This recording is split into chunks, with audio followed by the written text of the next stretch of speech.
In the throbbing heartbeat of Lagos, Christopher, Chris Adekunle lived in the shadows of quiet power.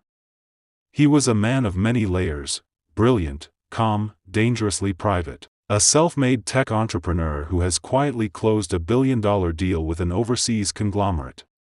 But he signed up as Uber ride-hailing driver, not for the money, but for the anonymity and peace. That's where he met Mrs. Bimbo Adewoye. Despite being the wife of a powerful, elusive billionaire, she carries herself with a grace that disarmed Chris. She treated him not as a service boy, but as a human being, a rarity in his line of work. Impressed by his reliability, she started to call him regularly, trusting him with her errands, her movements, and eventually, her family. Chris chauffeured them, watched them, and listened. From their lavish home in Banana Island to their well-guarded private events, Chris blended in like wallpaper.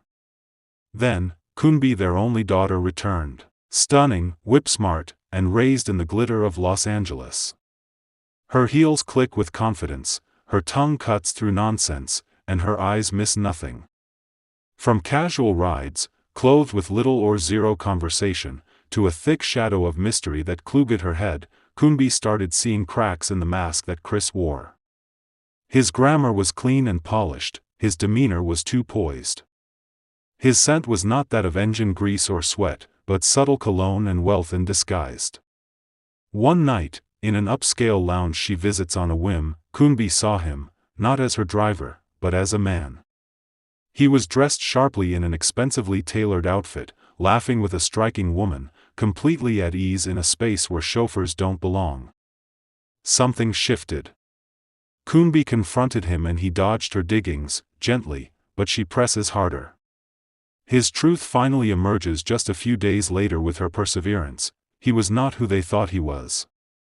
He had wealth that rivaled their own, and maybe surpasses it. He built it brick by digital brick, but chose obscurity over status, because he was searching, watching, waiting, for something, or someone, worth showing himself to. The revelation rocked her. She told her mother, her brother dug for details, and the family was stunned and impressed. Kunbi discovered the answer to the storm she has been harboring in her heart. She was deeply in love than she knew. As social circles explode with gossip and the city watched their next move, Chris and Kunbi must fight for a bond that was never meant to be public. It was meant to be theirs, quiet, deep, and fiercely protected. And sometimes, the strongest love stories aren't shouted, they're driven in silence. Watch the full story in the related video link below. Subscribe for more.